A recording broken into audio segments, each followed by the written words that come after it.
melakukan dosa-dosa, maka mereka ingat kepada Allah, minta ampun kepada Allah. Ila akhiril ayati, sampai akhirnya ayat. Sahabat Abu Bakar membacakan ayat itu sampai selesai. Nah, berarti kita kembali pada babnya, membahas tentang sholat ketika bertaubat.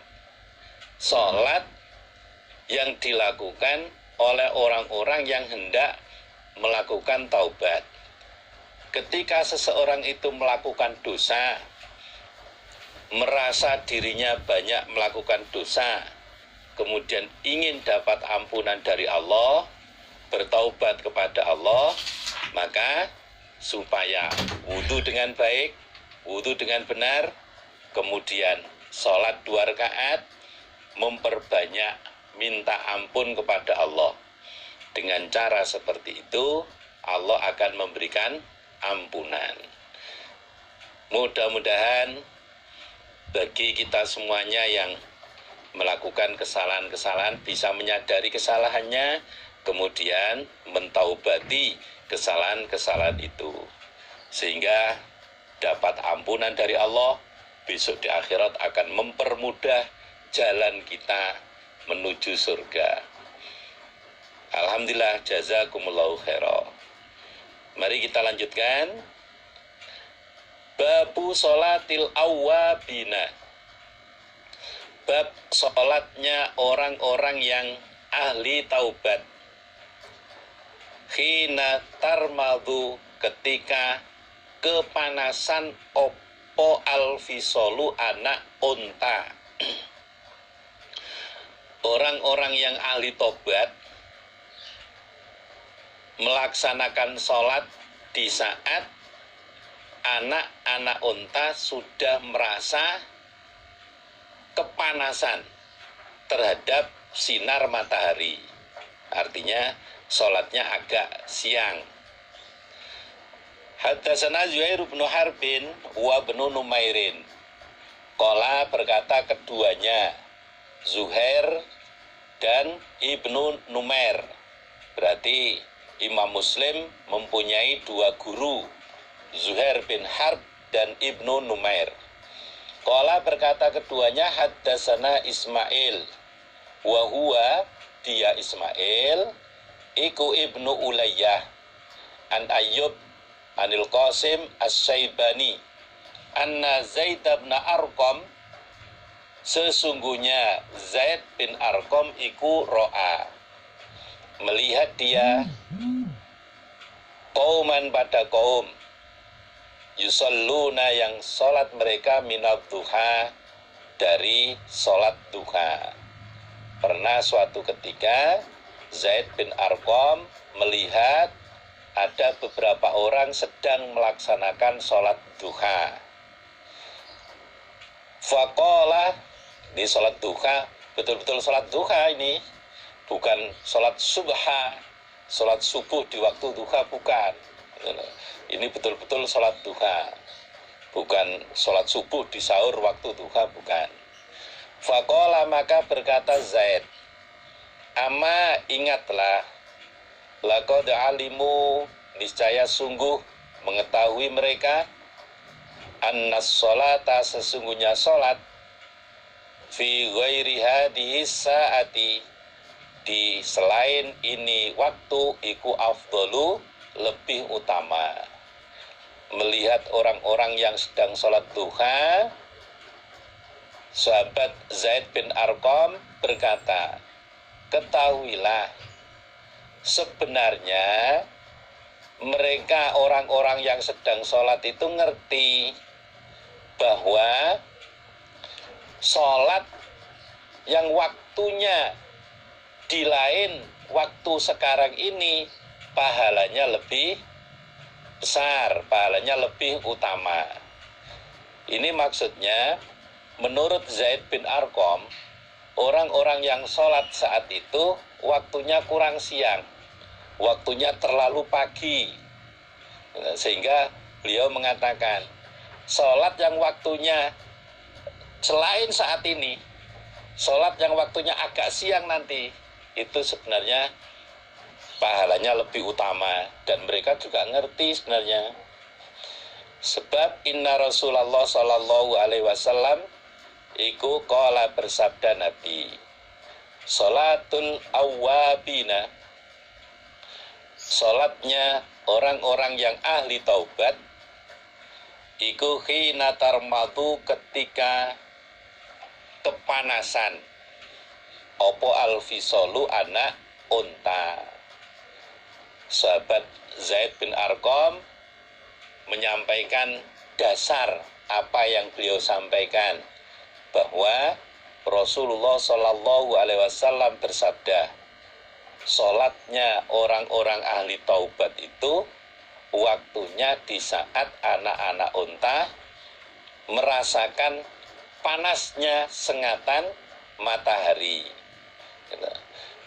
Waktunya orang-orang yang ahli taubat itu biasanya melaksanakan sholat yang waktunya ketika anak-anak unta sudah merasakan panasnya sengatan matahari. Agak siang, tidak terlalu pagi. Yang penting tidak bersamaan dengan matahari tepat lurus di atas atau matahari belum bergeser ke barat. Semakin siang semakin panas, dan saat itulah umumnya orang-orang yang ahli taubat melaksanakan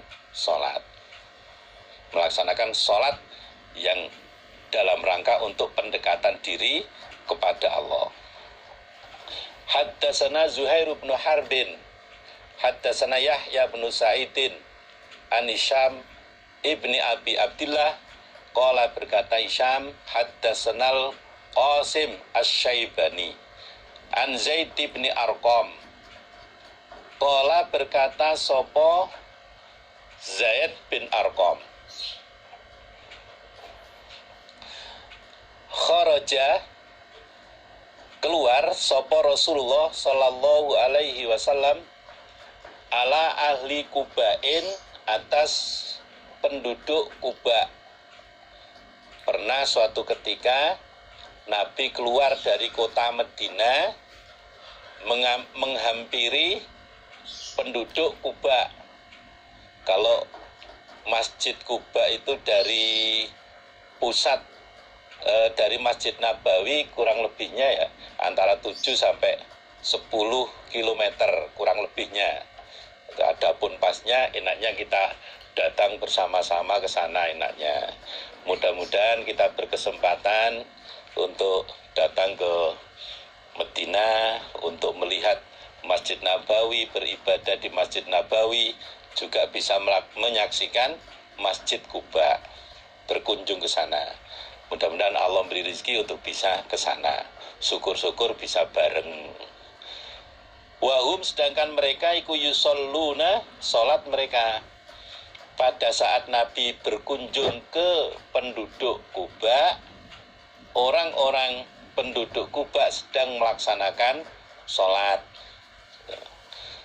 Faqala, maka bersabda Nabi, sholatul awwabina, sholatnya orang-orang yang bertaubat, orang-orang yang ahli taubat, iku khina romidat, ketika kepanasan opo alfisolu, anak-anak unta. Nabi bersabda, sholatnya orang ahli taubat itu ketika anak unta merasakan panasnya sengatan matahari. Orang-orang yang ahli taubat itu memperbanyak sholat ketika matahari sudah panas.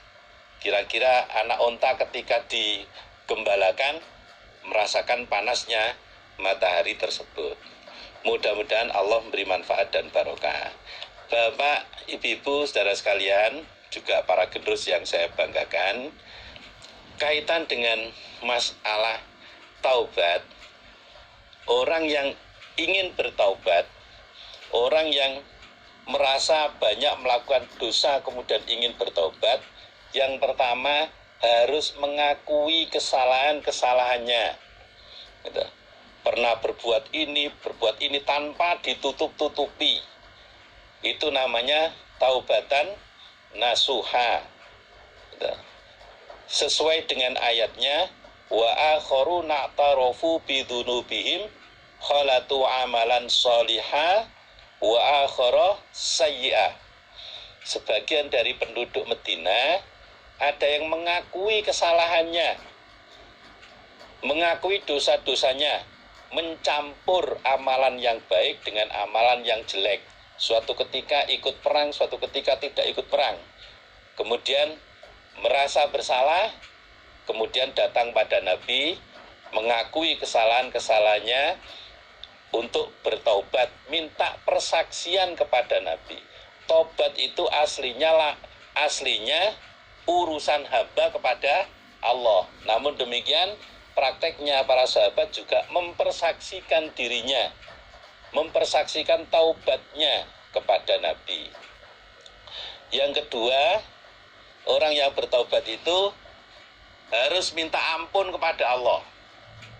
Sebagaimana diterangkan dalam materi tadi, alladzina idza fa'alu fahisyatan aw dzalamu anfusahum dzakarullaha fastaghfaru lidunubihim.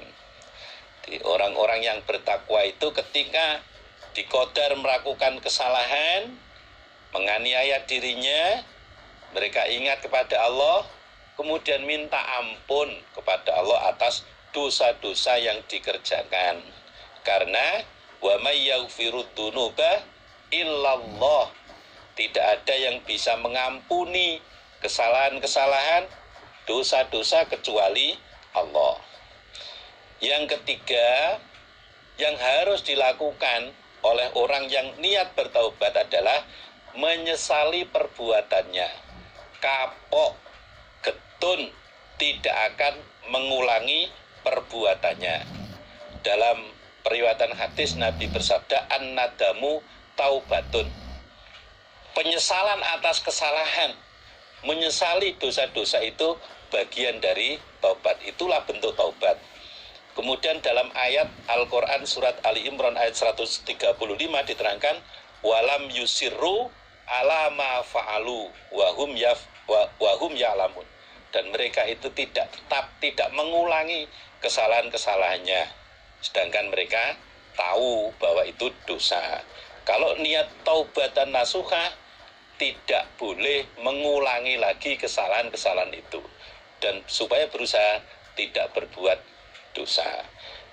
Yang keempat yang harus dilakukan oleh orang yang bertaubat adalah mencari pulihan, mencari amalan-amalan yang baik sebanyak-banyaknya, menunaikan kafaroh atas kesalahannya, sebagaimana diterangkan dalam surat At-Taubat ayat 103, khud min amwalihim shadaqatan tutahhiruhum wa tuzakkihim biha. Wahai Muhammad, ambillah sebagian harta orang-orang yang bertaubat. Saat itu sahabat-sahabat sedang melaksanakan taubat karena tidak ikut perang Tabuk. Ambil sebagian harta mereka untuk mensucikan diri mereka.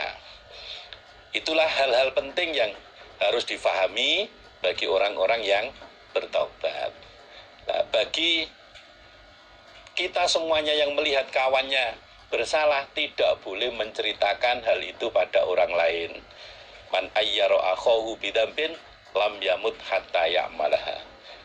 Barang siapa yang menyebarkan aibnya orang lain, dia tidak mati sampai dia mengerjakan aib itu.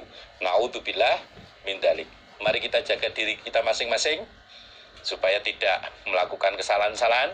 Seandainya terjadi salah, kita laksanakan taubat dengan taubatan nasuha.